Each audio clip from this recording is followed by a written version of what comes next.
Hi, this song is called Pananalig Ko, an original composition of Miss Angelica Dorte. Hope you like it out.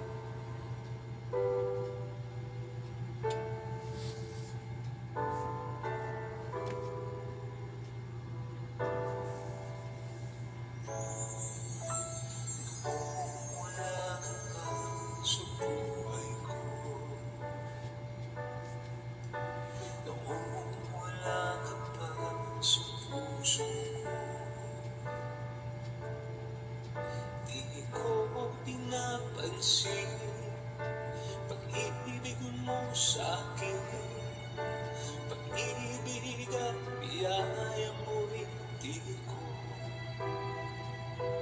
inangkin. Buhay sa kasalanan ang puso mo, pag-ibig ko'y hindi ilan sa'yo.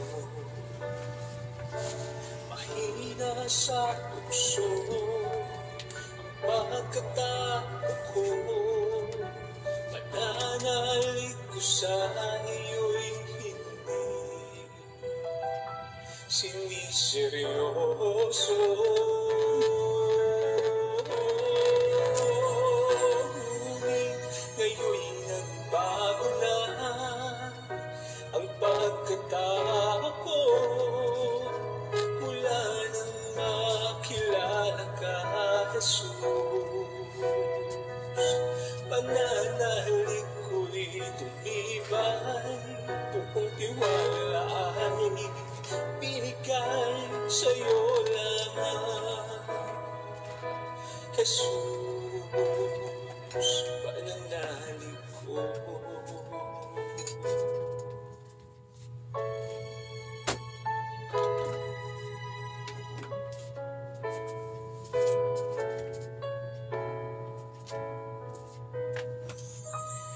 Buhay sa kasalanan ang puso mo,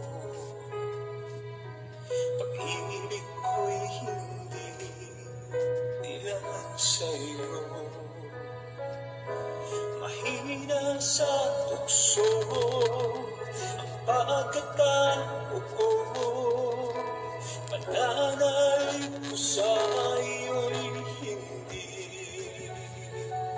siniseryoso.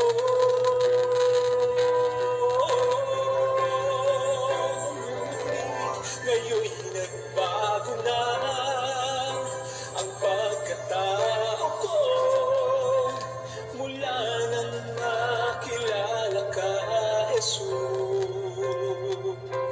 Pananalig ko'y tumibay, buong tiwala ay binigay sa'yo lamang, Jesus. Pananalig ko.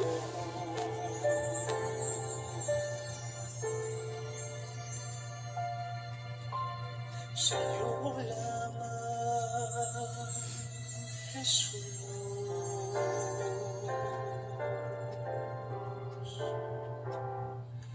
Pananalig ko.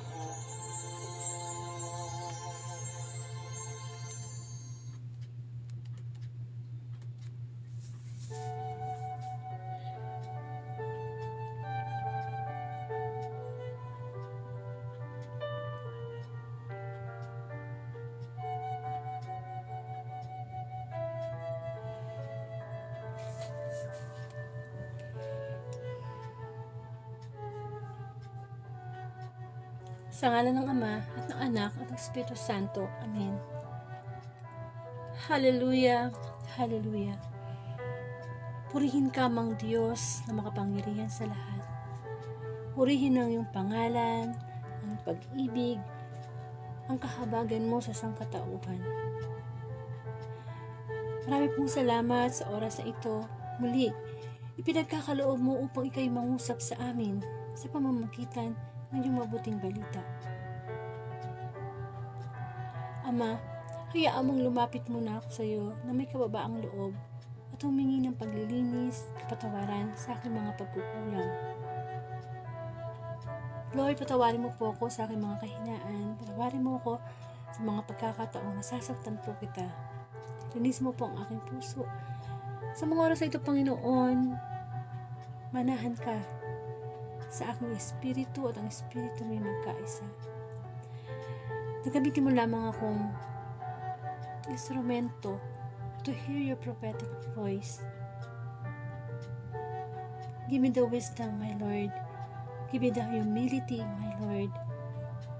Ikaw, ang nais ko pong may taas sa Facebook Live na ito.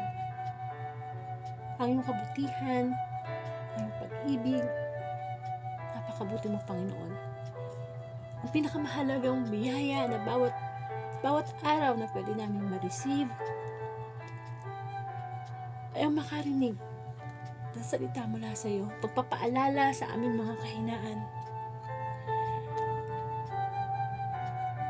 Ngayon din, Lord, pinapanalangin ko ang makakarinig ng Saturday Gospel ngayon pong March 9, 2024. Batid mo po ang mga physical naming kapaguran sa buong maghapon. Batid mo ang aming mga hinarap na pagsubok. Wala kaming maililihim sa iyo, Lord. Kaya sa mga oras na ito, magpagaling po kayo online. Through your words. Through your mercy. Turuan mo kami kung paano kami mananalangin sa iyo, Panginoon. Ito dapat maging laman ng aming panalangin. Come, Holy Spirit. We need you, and come, Holy Spirit, we pray. Dito po kami sa harapan mo ngayon, magpapakumbaba. Aming mga makasalanan ay makikinig sa iyo. Dalangin namin, Panginoon, na ito'y aming mabinhi sa puso namin, maisabuhay at may bahagi sa iba. Patuloy kang kumilos sa mga darating pang minuto, Panginoon. Ikaw ang maihayag, mabigyan parangal. Ang lahat ito'y dalangin ko sa iyo, Ama, sa pangalan ng Anak, ng Sa Espiritu Santo. Amen.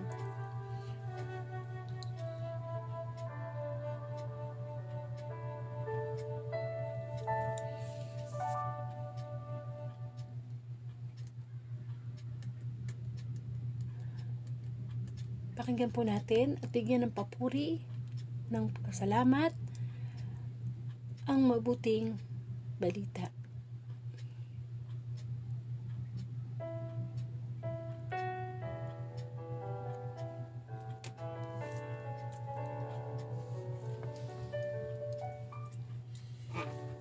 Ang talinghaga tungkol sa Pariseo at sa Publikano. Sinabi niya ang talinghagang ito sa mga taong ang tingin sa sarili matuwid at humahamak naman sa iba.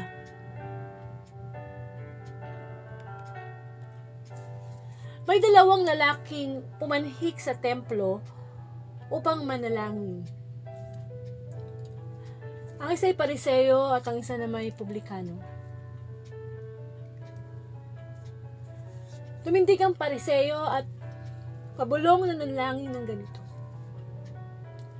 O Diyos, nagpapasalamat ako sa iyo pagkat hindi ako katulad ng iba, mga magnanakaw, mga mandaraya, mga mangangalunya o kaya'y katulad ng Publikanong ito. Makalawa akong nag-aayuno sa loob ng 1 linggo.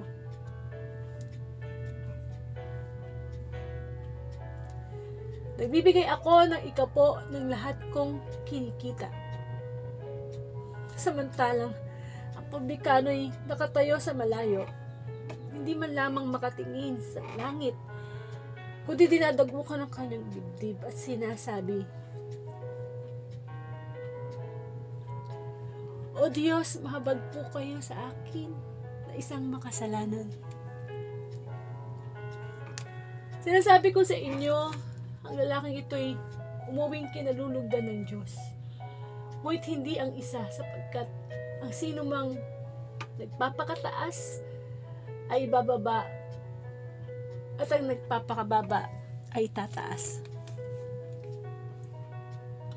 Mga kapatid, ang mabuting balita ng ating Panginoon.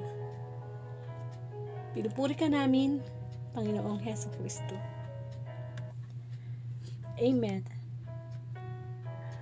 Welcome po sa Word of God Daily Gospel Facebook Live, kung saan ang layunin ng Facebook Live na ito ay ipalaganap ang mabuting balita araw-araw through social media, kamukha po ng Facebook Live. And maraming salamat sa Panginoon, no? Ngayon po ay March 9, 2024 at ang Saturday Gospel po ang ating pagninilayan. At ang pagbasa po ay nagmula kay San Lucas chapter 18 verses 9 to 14. At ito po ay tungkol sa ang talinghaga tungkol sa Pariseo at Publikano. Amen. Ano ba yan? Alam nyo, kanina pa ako, ewan ko ba't ako naiiyak. Parang, ano yata ako ngayon parang grabe yata ang, yung presence ng banal na espiritu, no? Kasi, natouch ako dito sa talinghaga na to, no? Napakaganda. Tagal ko na itong narinig itong talinghaga na to. Oh. Ang ganda pala nung nilalaman ng talinghaga na ito. Okay. Okay. Maganda yung nilalaman talinghaga.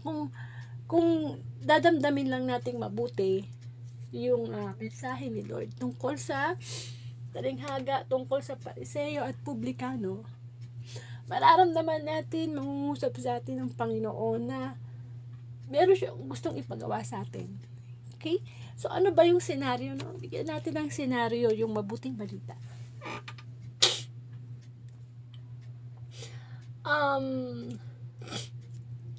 Sinabi ng Panginoon, no? Nagkwento siya tungkol ng isang talinghaga. Tungkol ito sa isang Pariseo at saka isang Publikano na nagdadasal.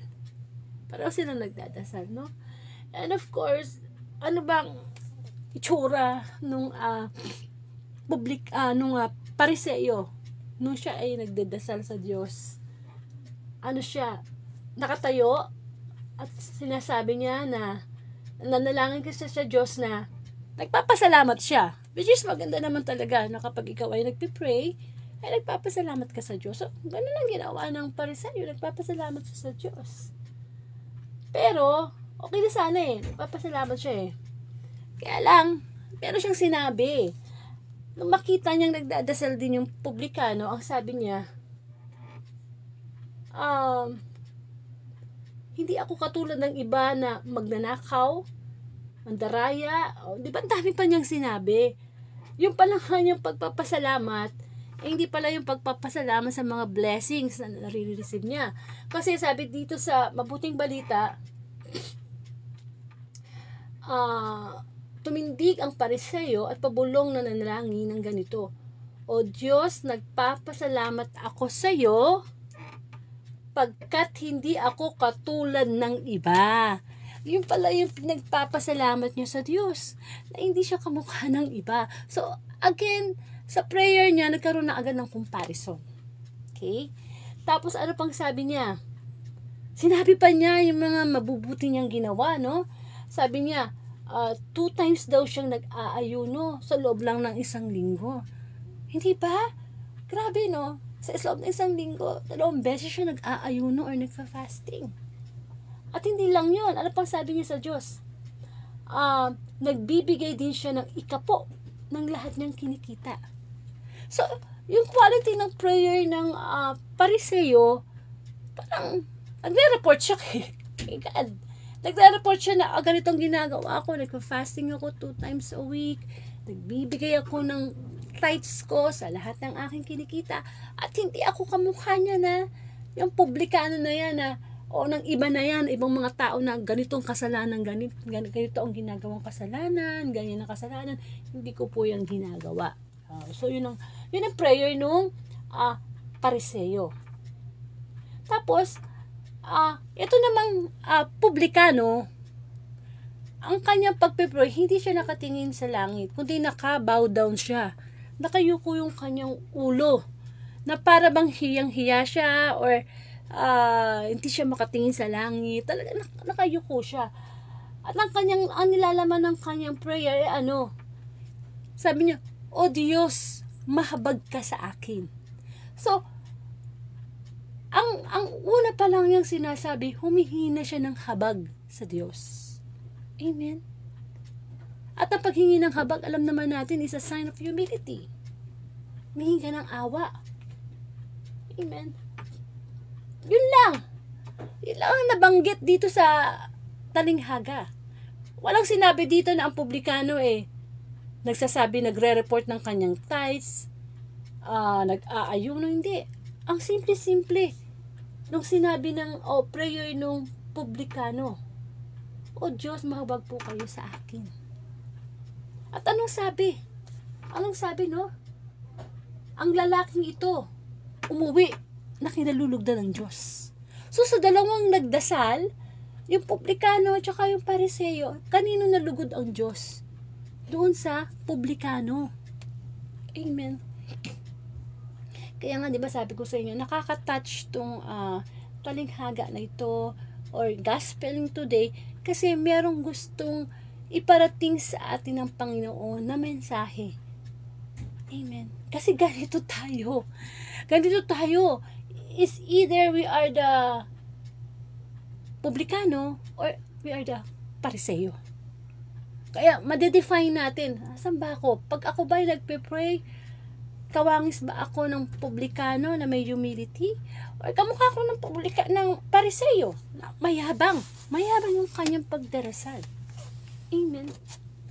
We all know na kapag tayo ay nagdadasal sa Panginoon, hindi pa tayo nagbubukas ng bibig. Alam na ni Lord kung ano yung nasa puso natin, kung ano yung kailangan natin. Amen. Naman pala alam na ni Lord pala yung kailangan. Ba't kailangan pa tayo magdasal? Kasi nga, binigyan tayo ng Diyos ng kalayaan o ng free will para siya'y kausapin. Di po ba? Kaya nga, di ba, ibinigay ni Kristo ang kanyang buhay. Papako siya sa krus para sa ating mga kasalanan, para makalapit tayo sa Diyos. Kung hindi na ginawa ni Kristo ang pag-aalay ng kanyang buhay, wala tayong karapatang magdasal sa Diyos. Kasi napakarumi natin. Pero salamat na lang may isang Panginoong Jesus na tag-alay ng kanyang buhay para mailapit tayo sa Diyos. Na hanggang sa panahon na ito, ganun pa rin ang ginagawa ni Kristo. Amen. Kamukha nito sa mga social media, mga Facebook live na ganito, inilalapit tayo ni Kristo sa ating Diyos. Amen. Ang tanong, tayo po ba'y nagdadasal sa bawat araw? Tayo po ba'y nakikipag-usap sa Diyos? O baka naman po pagising natin hanggang sa gabi, sobrang nating stress sa trabaho o kung ano po man yung ginagawa natin, kalimutan na natin makipag-usap sa Diyos sa pamamagitan ng pananalangin. Mahalaga po yun. Bilang nilikha ng Diyos, mahalaga, napakahalaga na nagdadasal po tayo bawat araw. Bakit? Ginising tayo ni Lord ng March 9, 2024. Kung di niya tayo ginising, hindi ba? Hindi niya tayo binigyan ng pagkakataon na magampanan natin yung ating mga trabaho sa buong araw. Ibig sabihin, patay tayo. Amen. So, God deserve ni God na siya'y pasalamatan through prayers. Amen. Kaso, ang nangyayari po sa atin, at marami po sa buong mundo, nasa sobrang busy, no? Sobrang busy. Wala na talagang prayer time. Hindi naman po naghihingi si Lord ng napakahabang oras. Although that time is gold, ang gusto lang ni Lord yung quality of your time to talk with God. Amen. At ano po ba sabi? Pag tayo nanalangin, sabi po sa Mateo, pumasok ka sa iyong silid. Ipinid mo o isara mo ang iyong kwarto. At magdasal ka sa iyong ama na hindi nakakakita. Na nakakakita ng ginagawa mong pananalangin. Ano ba ibig sabihin nun? Yes, kung meron kang sariling kwarto, you can do that. You can go to your room, and then you can pray to God. But the spiritual meaning of that is, isara mo yung pinto. Ibig sabihin, isara mo yung mga negativity, isara mo yung mga heartaches mo, yung mga galit mo. That when we pray to God, dapat wala tayong galit. Hindi ba? Yun ibig sabihin nun, isara mo ang iyong pinto. Isara mo yung mga negativity when you are praying to God. At manalangin ka sa Diyos na nakakakita kung anong nilalaman ng puso mo. Amen. Napakahalaga na tayo'y nakikipag-usap sa Diyos. Bakit? Sino bang paborito mong artista? Sino bang paborito mong tao? Sino ba yung pinapangarap mong one-to-one na makausap? Siguro kung presidente yan. Siguro yung paborito mong artista yan. Baka magbibihis ka pa. Magpapabango ka pa. Di ba? Magpapaselfie ka pa. Just to talk doon sa taong ina-idol mo. What about God? Hindi naman ordinaryong tao ang Diyos. Higit tayong dapat nagnanais na kausapin siya. Bakit? Yes, hindi natin siya nakikita. Hindi ka mukha ng mga idol mong artista na gusto mong makausap. Kahit siguro buong araw, kausapin mo. Di ba? Paborito mo eh. Ipopost mo pa yan sa social media. But yung God, ang sinasabi ni God na pakikipag-usap natin sa Kanya ay yung spirit to spirit. Kasi meron na tayong physical communication sa tao eh. Kinakausap mo yung nanay mo, tatay mo, kapatid mo, mga tao around you. Diba? Meron ng daily communication sa tao eh. Kasi yung tao nakikita natin eh. O kahit sabihin na natin through chat, through text, through call. May conversation, may communication. At napakahalaga sa isang relasyon na mayroong communication. Ikaw ba gusto mo, may asawa ka, may girlfriend ka, may boyfriend ka, o sino man yan, hindi nakikipag-communicate sa'yo? Sa chat nga lang eh, i-chat mo at hindi nag-chat back, di ba? Ang hirap. Hindi mo na alam ano bang sagot doon sa tinatanong ko. Amen. Kung yung mga ganong bagay, question natin. Bakit hindi nag-chat back? Bakit hindi nag-text back? O baka may problema sa signal? O kaya, hindi ba? Nag-wonder tayo eh. Ginagawa natin sa tao yun. What about God? Kailangan, mas natin ginagawa ang pakikipag-communicate kay God. Through prayer, through panalangin. Kaya wag natin palalampasin ng bawat araw. Di tayo nananalangin sa Diyos. Kasi tayo ay buhay, tumitibok ang ating puso because of God's grace. Alam niyo bang nabubuhay na lang tayo sa awa ng Diyos? Itong mga panahon na ito, hindi tayo nabubuhay o gumigising sa bawat umaga kasi wala lang. Natural lang. Tulog ako ngayon, bukas gising ako. Ganun lang. Hindi. Each day is a grace from God. Marami nang namatay itong March 9 na hindi na nagising. O yung iba na aksidente na. O yung iba na atake na sa puso. Wala na silang pagkakataong magdasal sa Diyos. Tayong mga buhay pa, we have all the opportunity to pray, to talk to God. Amen. Pagkilala yun. Pagpapasalamat yun. Thank you Lord, nakakain ako ng umagahan, nakapagkape ako, nakapagtanghalian ako, hapunan, hindi pa. Nakauwi ako ng safe sa bahay. O, kahit sabihin natin may problema ka, thank you Lord. Diba may problema ako pero dahil nandyan ka, namalakas yung Lord ko. Wala tayong dapat pagkamitin sa bawat araw, kundi makausap ang Diyos. Amen. Siya na yung pinakamataas sa lahat ng mataas.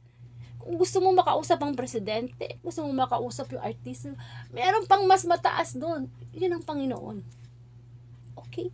We need to talk spirit to spirit. So, paano magiging ma-activate?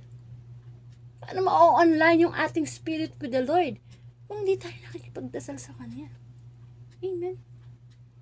Kaya itong gospel natin ngayon, tungkol sa talinghaga, sa Pariseo at Publikano, kayo to.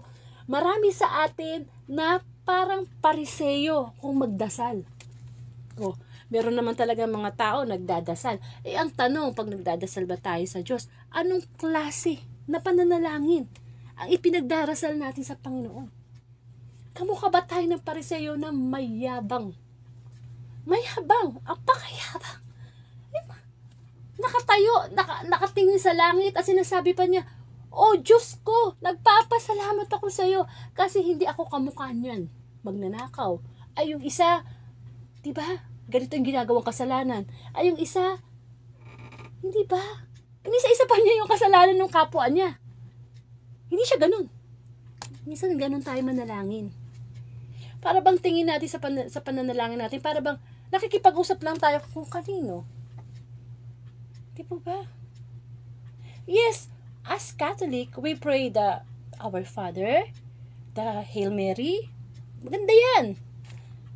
Pag binabati ko sa limbawa ng ibang sekta, sinasabi nila, excuse me, bakit ang mga Katoliko, kung magdasal ng Ama namin 10 beses, Hail Mary 10 beses, di ba sabi sa Bible, ayaw ng paulit-ulit na dasal?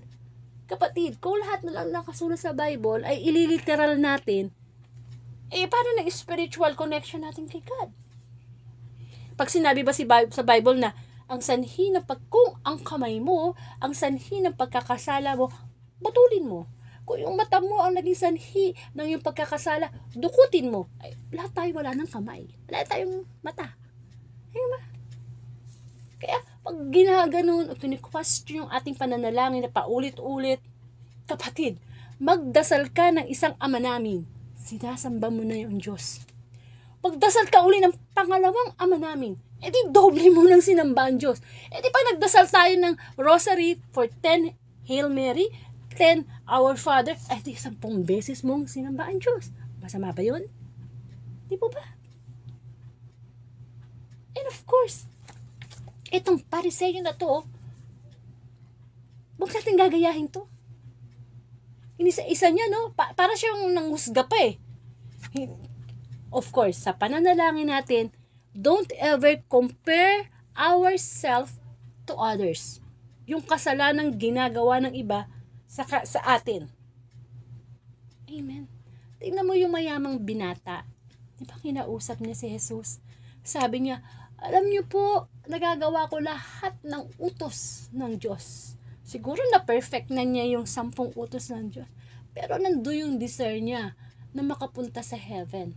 Sabi niya, ano pa po bang gagawin ko? Di ba? Anong sabi ng Panginoong Jesus? Di ikaw na. Di ba? Sana all. Di, nagagawa mo pala yung 10 utos ng Diyos o baka higit pa dun eh. O sige, gusto mo talaga mapunta sa heaven? Benta mo lahat ng ari-arian mo. Walang matitira ha, tapos maglingkod ka sa akin. Anong tugon ng mayamang binata? Nalungkot siya. Diba? Pwede naman tayong maglingkod sa Diyos eh. Kahit mayaman tayo eh. Pwede naman, diba? Pero paano sabihin ni Lord, sige, kukunin ko lahat yan, basta ang kapalit niya, maglingkod ka sa akin. Pupunta ka sa heaven. Kasi ang paglilingkod sa Diyos ay pagpasa ng sariling krus, paglimot sa sarili. Mas mahal mo ang Diyos kaysa sa family mo, sa ibang tao. Yung willing kang i-give up pati buhay mo for the glory of the Lord, to serve God. Amen. Kaya comparing our self to others, masama yan. Okay, I will give you an example. Halimbawa lang naman, ito actually nangyayari naman siya, hindi na basta halimbawa. Alam mo naman tayo, pagka tayo nagpapahayag ng salita ng Diyos, ano tayo, no? Yung katotohanan na lang.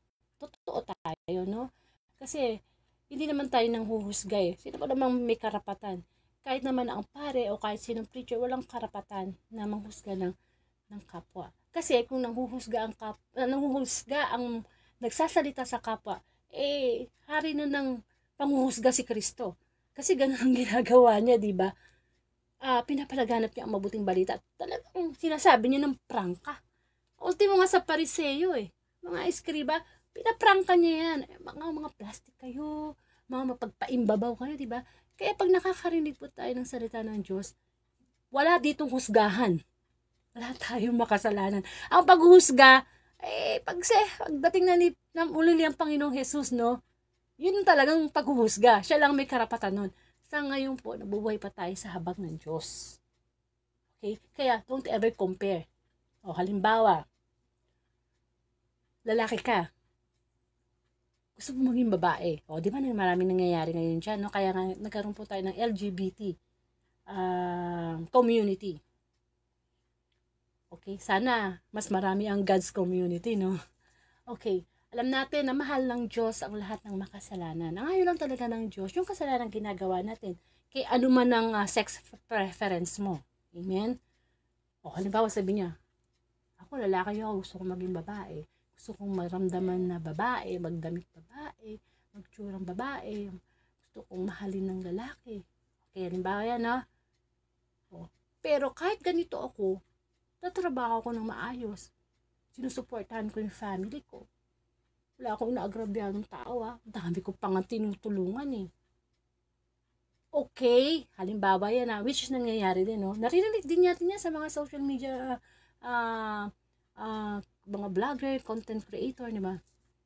Yan ang ayaw ni Lord na prayer. Yung para tinitingnan mo yung, ito yung nagawa ko, Lord, ha? Kahit ganito ako, Lord, ha? Tumutulong ako sa kapwa, ha? Mahal ko ang magulang ko, ha? Yan ang ayaw na ayaw. Hate pala ni Lord yan. Hate pala niya yan, yung ganyan.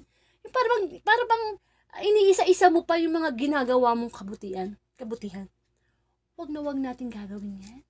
Kapag nagpipray tayo, ni kapiraso, ni kaparanggot, huwag tayo magbabanggit kay Lord na, oh Lord, ngayon nakapagsimba ako, ha? Oh Lord, ngayon napagtapos ko na yan. No. Ayaw pala ni Lord. Kasi alam na ni Lord kung ano yung mga kabutihan na ginagawa natin. At siya nang bahala dun. You don't have to enumerate. Kasi ganun ang ginawa ng publikano, eh. Comparing to others. Kapatid, oo, sige. Hindi mo nga ginagawa yung pagnanakaw na ginagawa ng iba. Hindi mo nga ginagawa yung pangangalo niya na ginagawa ng iba. Hindi mo nga ginagawa yung dinidisrespect nung anak yung magulang niya. But don't ever forget, may kasalanan ka ding ginagawa. Yan ang katotohanan. Amen. Kaya don't ever. Siya magnanakaw. Ako hindi, Nagtulong pa nga ako sa kapwa ako. Ako pa nga hinihingan, eh. Yung bang self-righteous, yung ako. Di ba? Amen. Kaya sa pananalangin natin, huwag natin sasabihin na kahit ano pang kabutihan ang ginawa natin sa ating kapwa, manahimik tayo sapagkat alam ng Diyos yun. And don't ever compare. Minsan, di ba, nagkakaroon ng inggit-inggit? Ay, nainggit ako. Ba't yun ang yaman-yaman? Kurap naman na opisyal. Samantalang ako, hindi ako masensa sa buhay. Honest naman ako sa trabaho ko. Ayun. Ayaw para ni Lord yung ganun.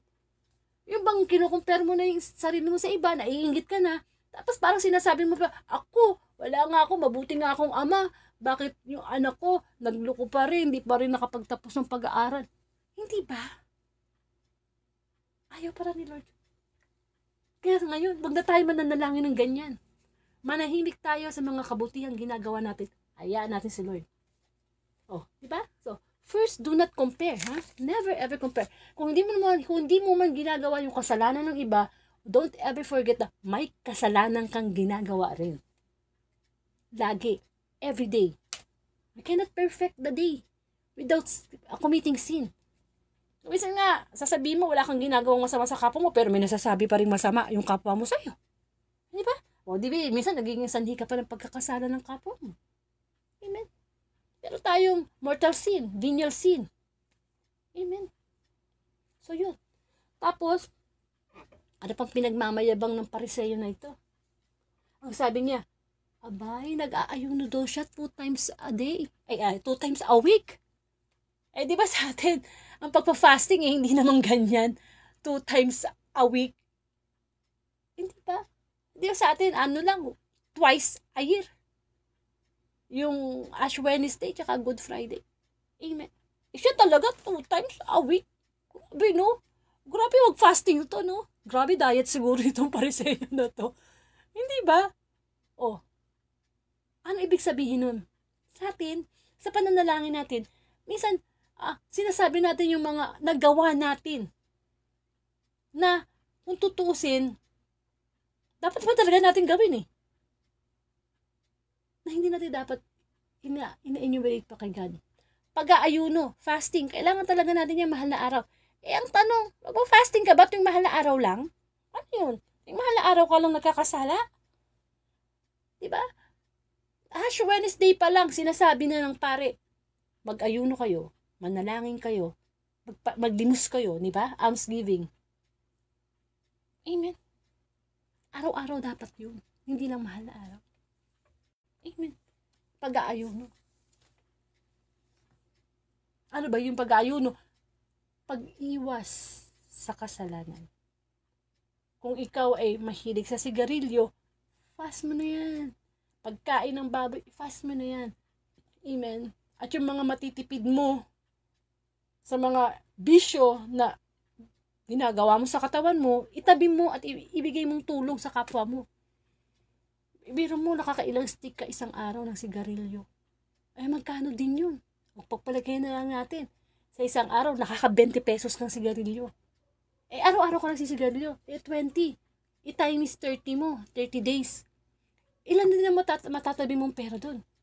Alam mo yun kasi minsan, yung pakonti-konti, akala mo na, ay, bibili ako ng ganito, ganyan. Pag pinagsama-sama mo sa loob na isang buwan yun, 2 buwan, 1 taon na ka na. Di po ba? Ibigay mo na lang sa taong nangangailangan. Sa taong may sakit.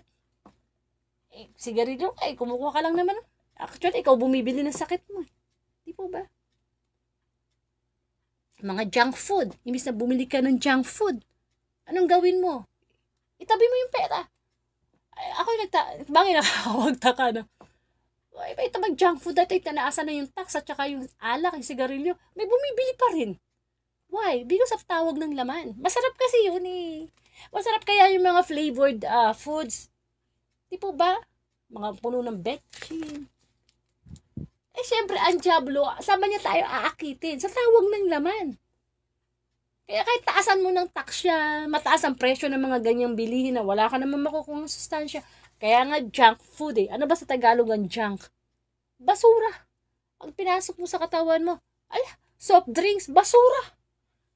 Kaya nga pag pupunta ka ng grocery, pupunta ka doon sa section ng mga di ba, dami-dami, nakakatukso yan. Mga chichirya, sa section ng mga soft drinks, dumadaan ka sa basurang section o departamento ng basura. Na wala namang mga instant food, di ba? Ano may dudulot sa katawan natin yun? Amen. Pero, nakakabilib yung Pariseo, 2 times a week. Parang kahit ako yata, di ko kaya yun 2 times a week. Nag-ayuno. Pero, of course, sinasabi ng Diyos, wala naman imposible. Kahit everyday ka mag-ayuno Kasi, pag nag-aayuno po tayo, pinipigil natin, sinusuti natin, ba tawag doon? Kumbaga sa bata, dinidisiplina mo yung katawang lupa mo na, oy, wag mong gawin yan. Kaso, di ba, yung mga bisyo natin, nagsiserve as master natin, tayo nagiging servant. Di ba? Sigarilyo ka ng sigarilyo, di master mo si sigarilyo. Hindi ka mabubuhay nung walang sigarilyo. Pagkatapos kumain, magsigarilyo. Di master mo yung sigarilyo. Siya yung amo mo. Tayo, alipin tayo ng kasalanan. Amen. Paano tayo makakapag-fasting nun? Kung mas sinusunod natin yung tawag ng naman natin. Amen. Kasi pag nag-fasting tayo, ini-increase natin yung spiritual life natin Dinidecrease natin yung ating physical life. Ginugutom natin yung mga pagkain na hindi naman mabuti sa ating katawan. Ang kaso tayong mga tao, tumitigil na lang tayo sa pagkain pag may sakit na. Ayoko ng baboy, ma-high-blood ako. Sinusumpa yung mga pagkain na nakadulot ng sakit. Pero merong iba naman na kain ng baboy, kahit bawal na sa kanila, ang sabi, may maintenance naman Pagkain ko ng baboy, naman ko maintenance. Balance sa balance, Hindi ba? Yung bang tayo ay nadidiskrasya na rin sa sarili nating choice. Amen? Tayo na rin ang gumagawa ng ating tadhana Amen?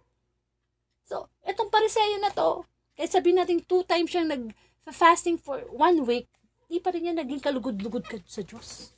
Oo nga, nagfa-fasting ka nga. Umiiwas ka nga sa mga ganyan-ganyan.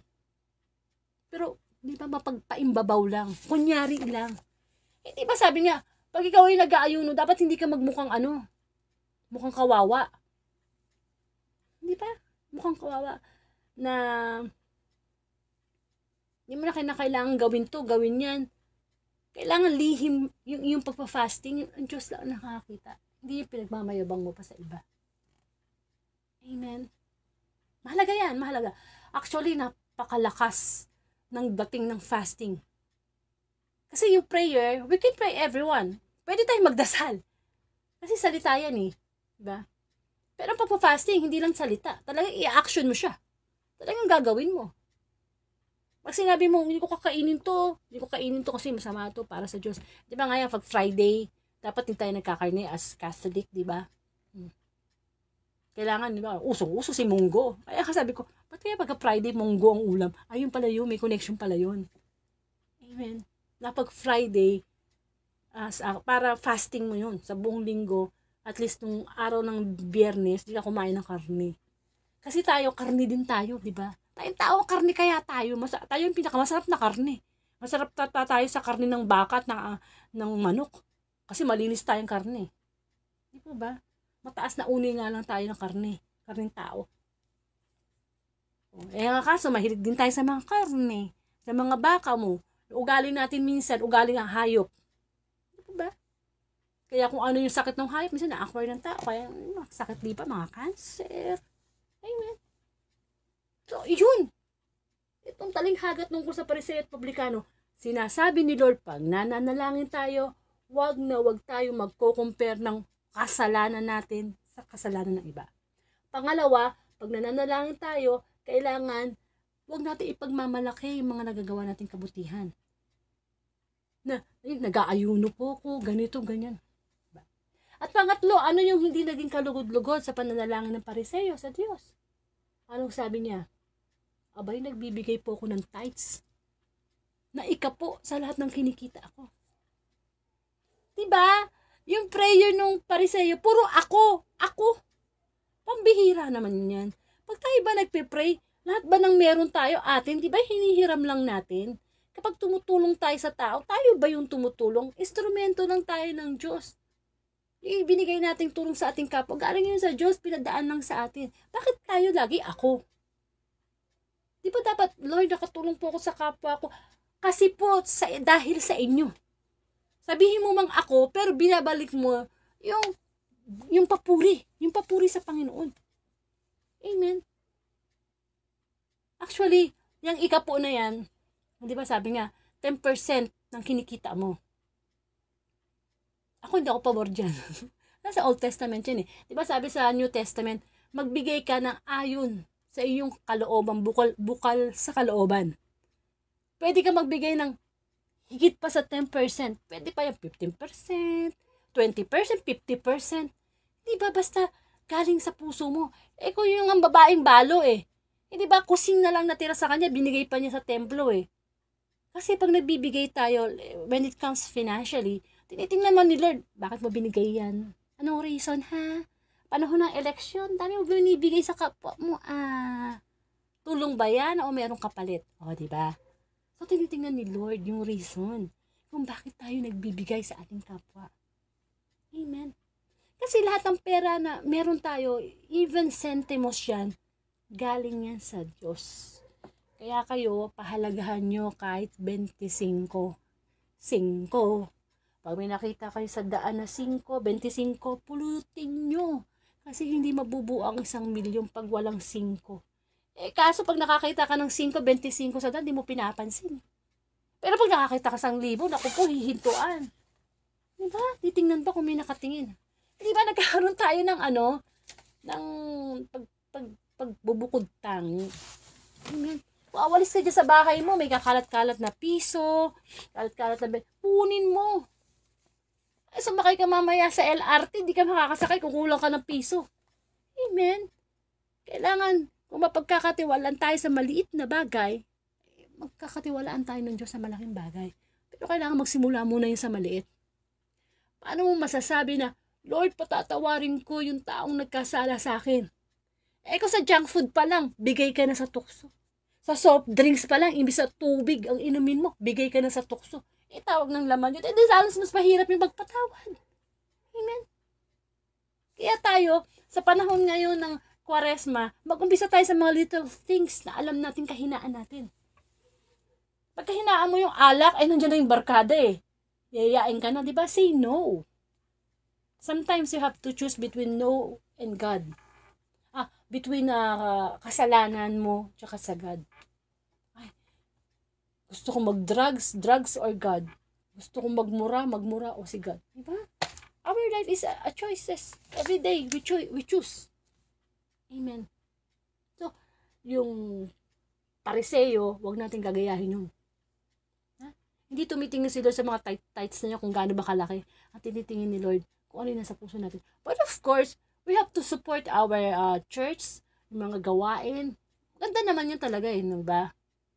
Kaya lang, laging tinitingnan ni Lord, ano yung dahilan mo, ba't mo yan binibigay? Amen. Sabi niya sa pagtulong nga sa kapwa, di ba, dapat hindi malaman ng kanang kamay yung ginawa, hindi dapat malaman ng kaliwang kamay yung tama, yung mabuting ginawa ng kanang kamay. Di ba? Kasi ang Diyos ang magbibigay sa atin ng reward, ang Diyos. Kasi pagka gumawa ka ng mabuti sa kapwa mo at nagantihan ka ng kabutihan ng kapwa mo, di natanggap mo na yung reward mo. Kaya nga, pag tumutulong tayo sa ating kapwa, dapat di tayo naghihintay ng anumang kapalit. Kasi, iba ang reward ni Lord. Amen. So, yun, no? So, pag nagpipray tayo, hindi tayo dapat kamukha ng publikano. Anong dapat? Pag nagpipray tayo, dapat kamukha tayo ng publikano. Paano siya mag-pray? Actually, ang sabi dito sa gospel, nung nag-pray siya, ano yung kanyang prayer position? Nakayuko ang ulo. Amen. Ganun pala. Pag tayo nagpipray kay God, nakayuko ang ulo. Ibig sabihin, sign nyo ng pagpapakumbaba. Sign nyo na para bang, pag nagpipray ka, hiya ka kay Lord na nagawa mo tong kasalanan na to na ngayong araw na ito. Yung talagang pumapasok ka sa presensya ng prayer, pero yung pagpasok mo talagang, alam mo yung parang, yung hiya ka, wala kang maipakitang mukha. In a way na, yung kahihiya na yun, it's because you done something wrong, na hindi siya na-please. At anong sabi nung publikano? O Diyos ko, mahabag po kayo sa akin. Yun lang ang sinabi ng publikano. O Diyos, mahabag po kayo sa akin na isang makasalanan. Amen. Maganda palang yun, no? Opening prayer kay Lord. Aside from the acts na yung adoration, no? Contrition, di ba? Ay, pagdasal mo pa lang kay Lord, Lord, pinupuri kita, pinupuri kita, Panginoon, Alleluia, Alleluia. Tapos, sabihin natin, no, gayahin natin, sinabi ng publikano na, O Diyos, mahabag po kayo sa akin, ako'y makasalanan. Nakakalugod pala yung ganong panalangin sa Diyos. Yung pagpasok mo, hinihingi mo na agad yung mercy ni God. And you are admitting that you are a sinner. We are a sinner. Amen. Pagkatapos, anong sabi? Ayan, yung publikano, yung publikano na yan, very good. Yan, ganyan ang prayer na gusto ko, sabi ni God. Amen. Minsan, ang haba-haba ng prayer natin, ang tanong, malaman ba in a way na nalulugod ang Diyos? Amen. Diba? Ano bang pinaka-perfect na panalangin na itinuro sa atin ng Panginoon? Ang Ama namin. Kaya itong Facebook Live na ito, nagsimula noong 2019, August 5, hanggang ngayon, ay nako, hindi nawala yung panalangin na Ama namin yan sa closing prayer ko. Kasi yan ang perfect, perfect dasal. Lalo na pag nasa time ka ng temptation, yung bang nalilito ka na, gulong-gulo na yung isip mo, imbis na mag-focus ka sa problema mo, dasalin mo yung Ama namin. Andun na yun hindi ba? Andun na yun lahat Yung pagsamba, yung paghingi ng tawad, yung paghingi ng mga bagay na kailangan mo. Hindi po ba? Amen. Alam niyo po, sa pagdadasal natin, minsan nagsisimula yan sa mga sinasabi natin sa araw-araw. Yung bago pa lang tayo magdasal, di ba? Pagising mo sa umaga, magsisimula ka na magsalita hanggang gabi. Doon pala mapapractice na tayo sa prayer. The way how you talk, the way how you communicate, kahit sa pag-chat-chat lang minsan, di ba? Bakit? Once na binuksan natin yung puso natin sa Diyos, dapat ang lumalabas sa ating bibig ay mula sa puso. Sabi nga, kung anong laman ng puso, ng dibdib, yun ang galing sa puso. Diba? Sabi nga, hindi naman yung kinakain mo ang nakakapagpasama sa tao, kundi yung lumalabas sa bibig niya. Sabi nga, the more you talk, the more mistake you can commit. Amen? Kaya dapat, sa pagsasalita natin, pakikipag-usap, o pagsisay ng ating emotions, kailangan maayos. Kasi, yung salita natin, may kapangyarihan yan. Naniniwala ba kayo? There's a power sa ating mga salita. Kaya pag sa umaga pa lang sinasabi mo ng, ay, tinatamad ako. Ay, di, tatamarin ka na. Tanghali ka na magigising. Pag meron kang gustong gawin o meron kang plano sa buhay, sabi mo, nagne-negative ka na, ay, gusto kong magnegosyo pero parang nakakatakot. Parang hindi ko kakayanin. It will happen. Because you are convincing yourself, your mind. Mind conditioning yan. Ikaw na rin mismo eh. Diba? Kapag halimbawa, meron gustong gumalit sa'yo, minura ka, mumurahin mo din ba? Eh pag minura mo, yun na yun. Okay, prayer din yan eh. Yung ating pagsasalita. Pag sinabi mo, mamatay ka na sana. Oh, ay parang pinapanalangin mo mamatay na siya. Kapag sinasabi mong, may nagmano sa yung bata, sabi mo, oh, pagpalain ka ng Diyos ha. Prayer yan.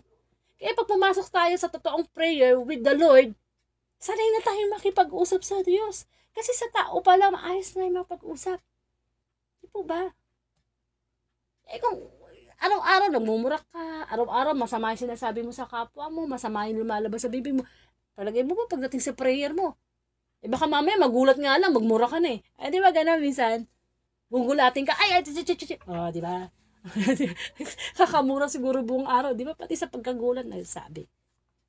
Amen. There's a power in every word that we uttered. Kasi, mismo ang Ama sa Langit, di ba? Nung nilikha niya ang mundo, di ba? Nagsalita siya. Sabi niya, magkaroon ng liwanag, magkaroon ng araw, magkaroon ng hayop, magkaroon ng tao, ng halaman. Di ba? It happened. Sa atin din. Amen. Kailangan maging, kahit wala tayo sa presence ng prayer, kailangan yung sinasabi natin, parang nagdadasal tayo niyan. Amen.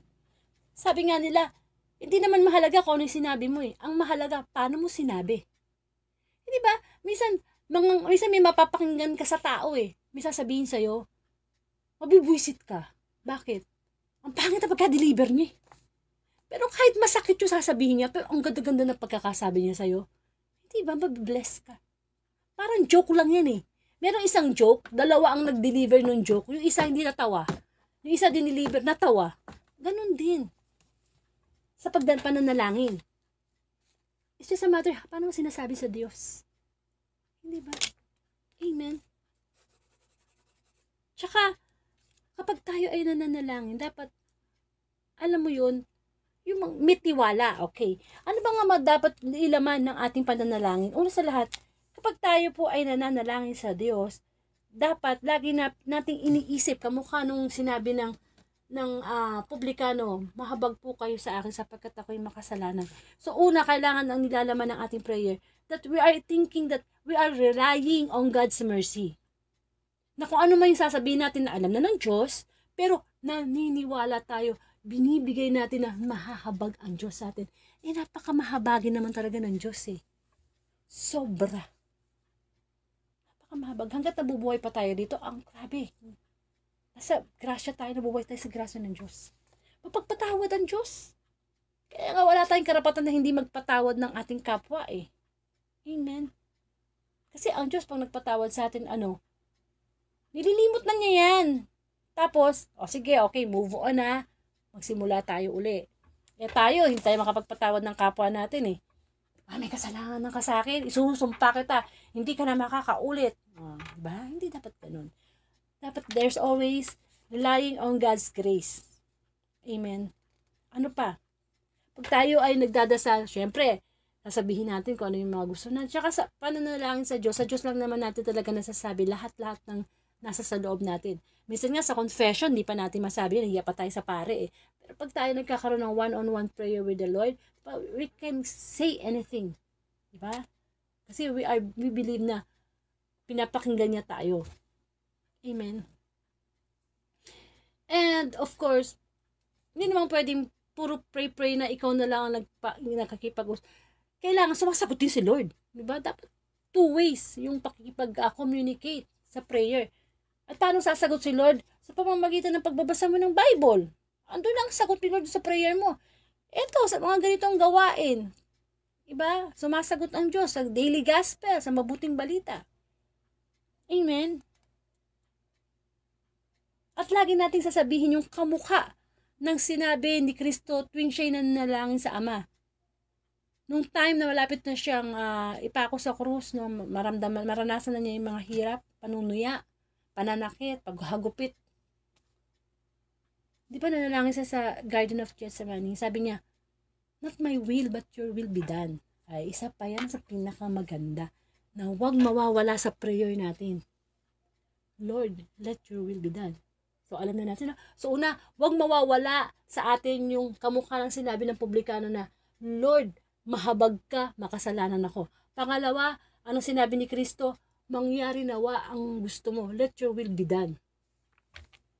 At lahat yan magagawa natin if there's a prayer of humility. Kapag meron tayong pananalangin na nagpapakita ng kababaang loob sa Diyos.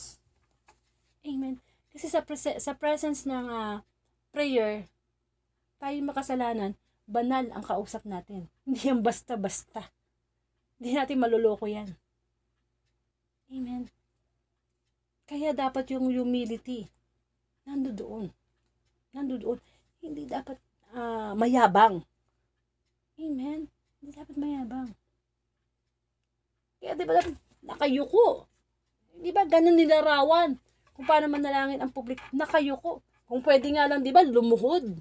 Isa pa yun sa pagpapakita ng pananalangin, yung lumuluhod ka sa pananalangin. Kaya nga dapat Diyos lang ang niluluhuran. Amen? Kasi sa Diyos lang ang pagsamba ng ganyan. Kasi once na ang tao lumuhod na sa Diyos, yun na yun eh. Kaya huwag tayo luluhod sa tao, ha? Lahat tayo makasalanan. And of course, hindi lang yun. Hindi lang yung nagdadasal ka na nakayuko yung ulo, o kaya nakaluhod. Higit sa lahat, nakayuko yung ating puso. Bow our heart. Yung puso natin mismo, mababang-mababa. Na ito ako, Lord, marumi ako, magpapalinis ako sa iyo, Lord, tulungan mo ako. But of course, huwag din natin kakalimutan yung nasa Diyos ang awa, nasa taong gawa. Baka naman pray tayo ng pray na, Lord, ayoko na, magalingin mo na ako sa high blood ko. Eh, pagkatapos pala ng prayer mo, may darating na kapitbahay, magbibigay sa'yo ng ganitong lechong, kawali, kainin mo. Diba? Diba? Dapat, nasa Diyos ang awa, nasa taong gawa. Dapat, of course, kumikilos tayo. Amen? Kasi doon din nakikita ni Lord yung ating pagsunod sa Kanya. And of course, kapag nagdadasal tayo, yun nga, ipakita natin yung humility natin sa Kanya, na kailangan natin ng habag ng Diyos, at wag nawawala sa ating panalangin ang pagpapasalamat sa lahat ng biyaya, lalo na sa pagsubok. Lalo nating pagsalamatan ang mga problemang meron tayo ngayon. Kasi yung problemang meron ka, meron ako, hindi yung pampababa ng faith kay God, kundi yan ang sinatawag na kung ang gintuman ay dinadalisay sa apoy ng pagsubok upang mapatunayan kung ito'y dalisay. Ganyan din tayo. Pag dumadaan tayo sa mga pagsubok, dinadalisay lang tayo ni Lord. Dinadalisay lang. Kumbaga sa sundalo, pinapalakas lang yung ating kakayanang lumaban. Amen. Kaya dapat ang pagtingin natin sa pagsubok should be pampalakas ng faith, hindi pampababa. Hindi tayo dapat nawawala ng pag-asa. Kaya ba sabi sa Thessalonica, ipagpasalamat nyo ang lahat ng pangyayari kasi yun ang gusto ng Diyos. Amen. Hindi yung nagpapasalamat ka na pag may blessing, pag may problema, nakalimutan ng magsimba. Ayaw na magsimba, ayaw na magdasal. Di po ba? And of course, makinig ang may pandinig, ha? Pakinggan nyo itong mensahe ng Diyos. The more you sin, the more you pray. Amen. From the top. The more you sin, the more you pray. Habang padami ng padami yung kasalanan mo, dapat mas madami ng mas madami ang pananalangin mo. Hindi yung marami na nga tayong kasalanang nagagawa, tapos di pa tayo nagdadasal sa Diyos, di lalo na tayo makukuha ng diablo niyan. Kakausapin tayo ng mundo, kasi sino ba naghahari sa mundo? Ang diablo. Amen. Kaya kung feeling natin na, ang dami ko na namang nagawang kasalanan sa'yo, dasal tayo ng dasal. Amen. Para yung presence ni Lord, nando doon. At wala namang imposible sa Panginoon. Amen po ba? Kaya diba, the more we sin, the more we pray. The more we pray, less ng sin dapat. Diba? Mabubukasan na, diba? Okay. Ayun. Ito pa isa, no? Kung sa prayer lang ang pag-uusapan, ang dami natin pwedeng i-pray kay God lalo na yung mga gusto nating hilingin. For me lang personally, hindi ko alam kung paano kayo magdasal. Pero kung sa akin lang, i-share ko lang Noon kasi pag nagdadasal ako sa Diyos, Lord, iligtas mo po yung anak ko, yung asawa ko, yung pamilya ko sa anumang sakit, anumang disgrasya. Lord, pagalingin, ligtas mo po ako sa anumang karamdaman. Sana wag po ako magkasakit. Lord, diba? Ganyan tayo mag-pray. Yung para bang hindi alam ni Lord na kailangan ng tao lahat ng good health, ng hindi madisgrasya. Yung mga ganun pray, hindi ko na yung pinipray. Bakit? Pag ako nag-pray kay God, pag nagsalita ako, yun talaga, kailangan ko talaga yun. Parang na ako more of quality prayer than quantity. Ang pinagpipray ko talaga kay Lord, Lord, decrease my faith. Dagdagan mo yung pananampalataya ko sa'yo, yung tiwala ko sa'yo, yung pag-asa ko sa'yo. Lord, increase my faith, my trust, my hope. Kasi, pag na-increase yung faith ko, yung trust ko, yung hope ko, yung love ko kay Lord, dumating man yung pagsubok, hindi ako bibigay. Di po ba? Ano ibig sabihin nun? Ibig sabihin nun, pari nga, kahit nagdadasal na huwag siya magkasakit, nagkakasakit pa rin. Kaya, kahit ako, nagkakasakit pa rin ako. Natural yan Parte ng buhay natin yan Pinagdadasal mo na huwag mamatay yung nanay mo kahit may sakit, namamatay pa rin. Ibig sabihin, increase our faith. Para pag halimbawa pinagpipray mo na huwag mo na mamatay yung tatay mo, yung kapatid mo, namatay. Hindi ba? Increase yung faith mo Magpapasalamat ka pa sa Diyos. Lord, thank you sa mga time na pinahiram mo. Na buhay yung nanay ko, na-enjoy ko. Lord, thank you kasi hindi na siya maghihirap physically. Hindi ba? Instead of makita mo yung masama dun sa problema mo, nagkakalkal ka sa baul mo nang ipapasalamat sa Diyos. Kasi sigurado naman na hindi kayang i-beat ng mga negative na nangyayari sa buhay mo ang mga positive na nangyayari sa'yo.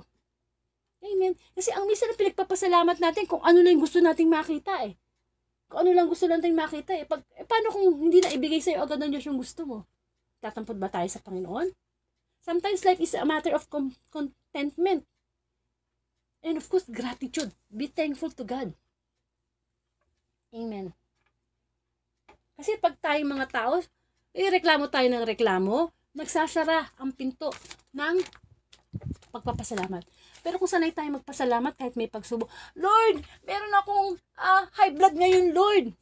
Pero thank you, Lord, nakakarinig pa ako, nakakita pa ako, nakakain pa ako, nakakahinga pa ako. Ang daming dapat ipagsalamat kay Lord. Subukan mong pumunta ng hospital. Ang daming mga taong nakadextrose. Binibili pa nila yung hangin para makahinga na silang ayos. Tayo. Punta ka sa mga bilangguan. Nakakulong sila. Limitado ang kanilang kilos, ang kain. Tayo malaya.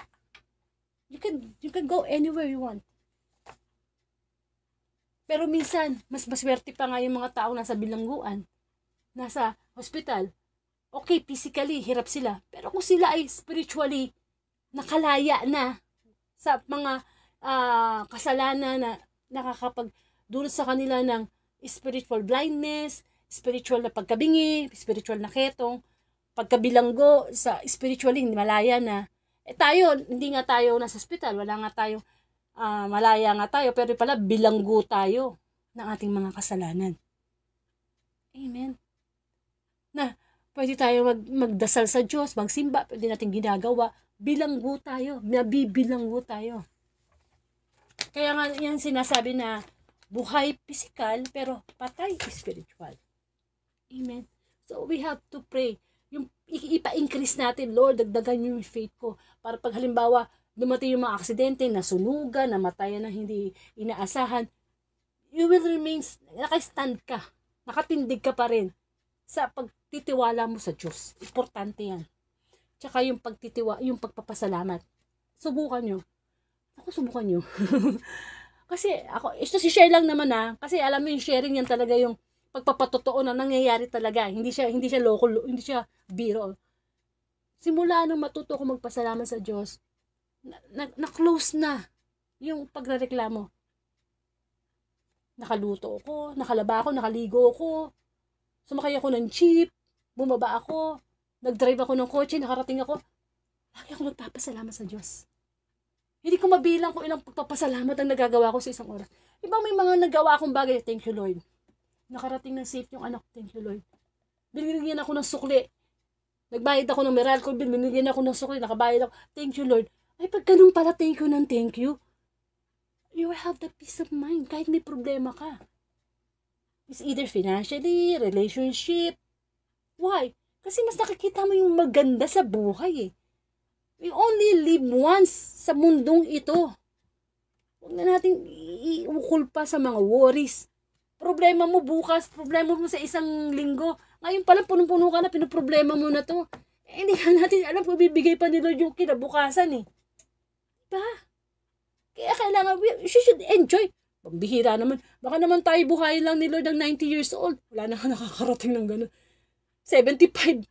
Diba? Years old. Enjoy na. Hindi na maulit.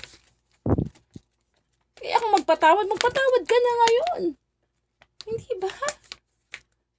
Huwag natin sasabihin na, ba't papatawad? Ang Diyos nagpapatawad. Diyos yun. Ako tao eh. Naman. Diba? Kaya nga nagkatawang tao si Kristo para maranasan niya yung sakit, yung lungkot. Di ba? Kasi naranasan niya yun eh. Di ba? Pag-aalipusta. Para maintindihan niya tayo. Para pag nananalangin tayo sa Kanya, alam niya na oo, naintindihan kita. Pero ito dapat ang gawin mo. Nagkukulang kasi tayo sa pagsunod.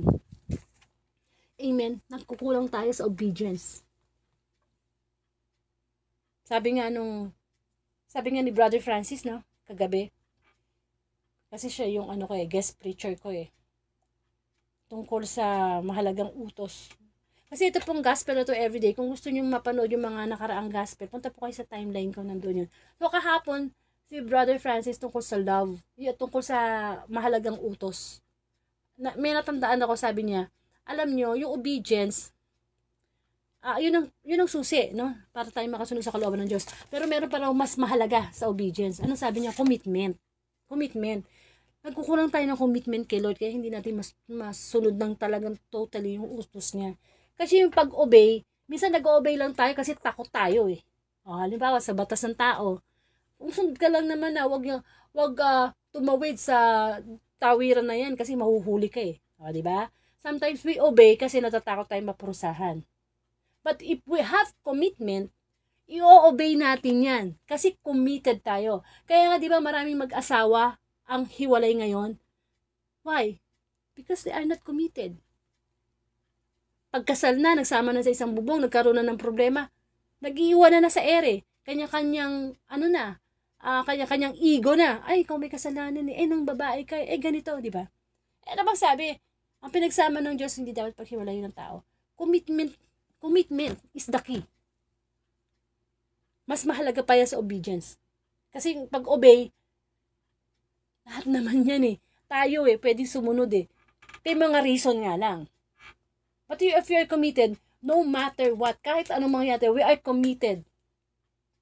Maliban na lang kung sinasaktan ka, ibang usapan na yun. Ang sinasabi natin dito is yung commitment natin sa Diyos. Di po ba? Ipagdasal din natin yan sa Panginoon. Yung commitment. Kasi ang Diyos, di siya nagbago ng commitment sa atin. Diba? Tinutupad niya yung kanyang mga pangako. Kahit araw-araw tayo nagkakamali, nagkakasala, committed. Pero tayo, nawawala yung commitment natin eh. Lalo na kung yung ating human will ang nangingibabaw. Amen. Sa buhay po kasi natin, ang pagdadasal ng may kababaang loob, ang pagdadasal na may pagpapasalamat, at pagdadasal na pinapa-increase natin yung faith, trust, and hope, and love natin sa Diyos, mahalaga yan. Amen. Yung mga sinishare ko naman sa inyo, na-experience ko po kasi yun. Kaya sinishare ko sa inyo, subukan mo, pasalamat ka lang. Alam mo, nalulugod si Diyos, ang Diyos na nagpapasalamat ka sa maliliit na bagay. Kasi ibig sabihin nyo, mas magpapasalamat ka sa malaking bagay. Pasalamat ka na magpasalamat hanggang sa mafe-feel mo na ang dami ko palang dapat ipagpasalamat sa Diyos. Na kahit ibigay natin ang buhay natin, hindi pa sapat sa kabutihan ng Diyos sa atin. Amen. Kaya kung may mga pagsubok tayo ng mga tao na ginagamit ng Diyos, huwag tayo mag-alis sa tao na yan. Mawa may asawa kang lesenggero, huwag na matakot yan. Nasasanib ba lang yan ng demonyo? Ginagamit ni Lord yung tao na yan para i-increase yung faith mo sa Kanya. I-increase yung patience mo. Diba? Naalala niyo yung nakaraang gospel? Yung si Mayaman at si Lazaro? Diba si Lazaro, ginamit ng Diyos dun sa mayaman? May napunta yung mayaman. Diba? Sa Hades, si Pulube, kay Abraham. Sometimes yung mga taong di ka nais-nais sa atin, ginagamit lang yun ng Diyos to increase our faith. Kasi mahabagin si Kristo eh. Nahabag siya sa ating mga makasalanan. Kailangan, mahabag din tayo sa mga kapwa natin na hindi ka ibig-ibig, di ka mahal-mahal. Kasi, may sakit silang spiritual. Magagalitin, mapagmura. Sakit spiritual yun. Na kung nakakilala ka na sa Diyos, dapat natin naiintindihan yun. Kasi ganun din tayo eh. Ganun din tayo. Yeah, we have to pray. We have to pray with humility with the Lord. Amen. Huwag tayong maging self-centered. Kamukha nung Pariseyo. Wag na wag. At saka yun nga, yung isa din sa maganda rito, wag natin i-compare yung sarili natin sa iba. Na, hindi naman ako magnanakaw, di ba? Ganun yung Pariseyo eh. Lahat tayo makasalanan. Uy, kaya kahit sabihin mo hindi ka nagnanakaw, kamukha ng corrupt na government official, pag nilaya natin, na sarili natin, di ba? Minsan tingin ng puwing ng iba eh. Yung puwing natin, ang laki pala. Kung ano yung takala na ginagamit natin sa ating kapwa, eksakto, hindi na gagamitin sa atin ng Panginoon.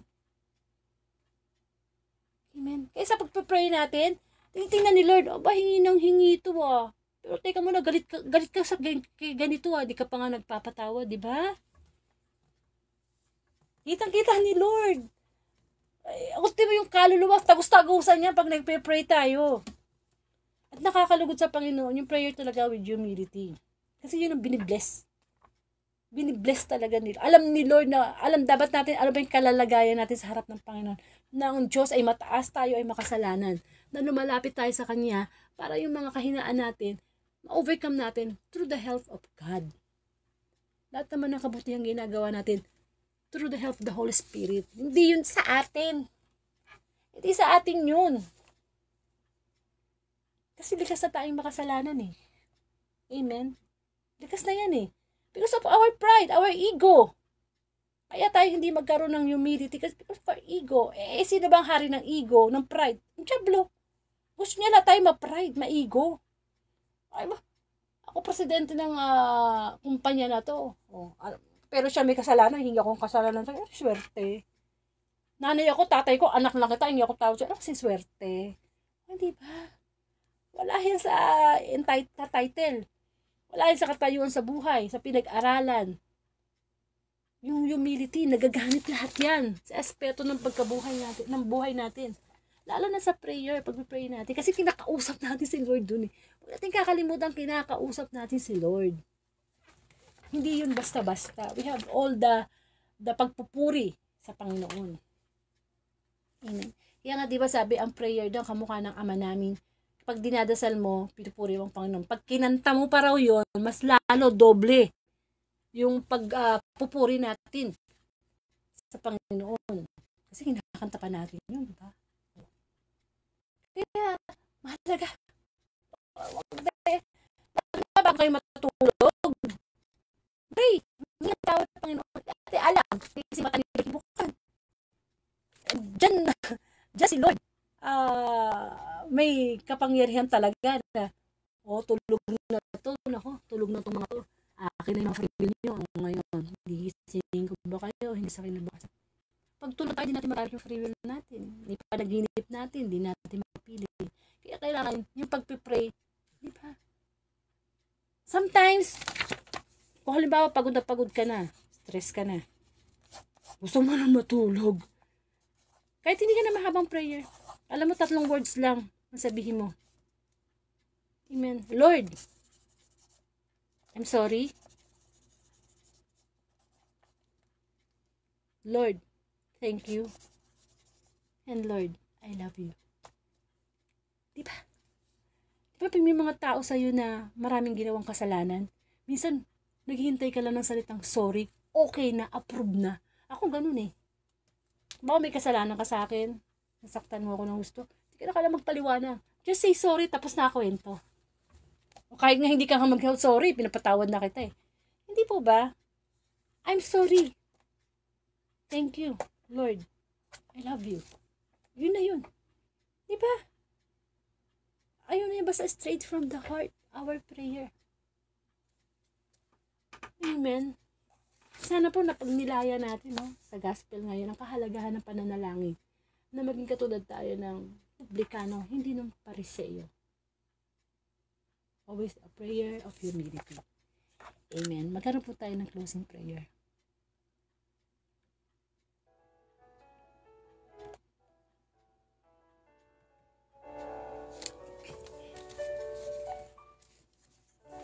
Yes, thank you Lord sa pagpapaalala mo po sa amin kung paano kami mananalangin sa iyong presensya. Alam namin Lord na may mga panalangin kaming makasarili, mga panalangin na para bang inutusan ka namin, mga panalangin na sarili lang namin ang aming iniisip. Mga panalangin ng pangarap, mga gusto namin na kapag hindi mo na ibigay kami nagtatampo. Mga panalangin na paninisi sa'yo, mga panalangin na mapagmataas.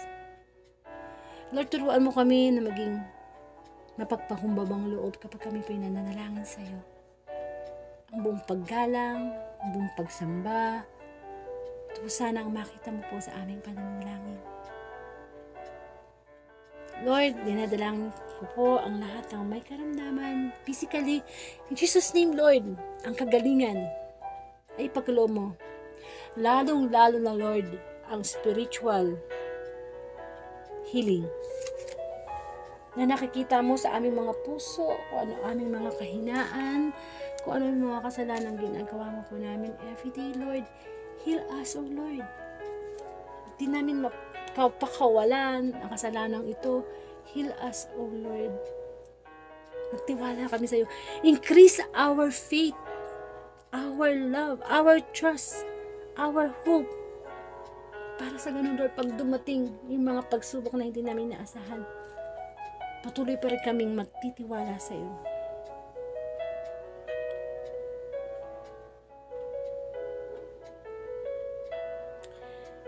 Panalangin natin sa Diyos ang mga bagay na nasa puso natin. Pero huwag natin kakalimutan lagi na, Lord, let your will be done. Lord, ito po yung gusto namin, but Lord, let your will be done. A prayer of relying to God's mercy, a prayer of humility. Lord, always give us the wisdom to remember that the more we sin, the more we pray, the more we love you, the more we trust you, my Lord. Salamat, Panginoon. Salamat po, Panginoon, sa binhi ng iyong mabuting balita sa araw na ito. Salamat po. Maraming pong salamat. Ama namin, sumasalangit ka, sambahin ang ngalan mo. Mapasa amin ang kaharian mo, sundin ang loob mo, dito sa lupa para na sa langit. Bigyan mo kami ng aming kakanin sa araw-araw, at patawarin mo kami sa aming mga pagkakasala, para ng pagpapatawad namin sa nagkakasala sa amin. At huwag mo po kami pahintulong sa tukso, at ihadya mo kami sa lahat ng masama. Sa ngalan ng Ama, ng Anak at Espiritu Santo. Amen. Amen. So maraming salamat po sa Diyos sa kanyang mensahe. And of course, kung hindi niyo po naabutan ang Saturday Gospel, punta po kayo sa aking Facebook account or YouTube channel. Type niyo lang po Angelica Duarte. Oy, madaling araw na pala. Good morning, Lord. Ang Facebook live na ito, ang Word of God ay araw-araw, Monday to Saturday, alas 8 po ng gabi.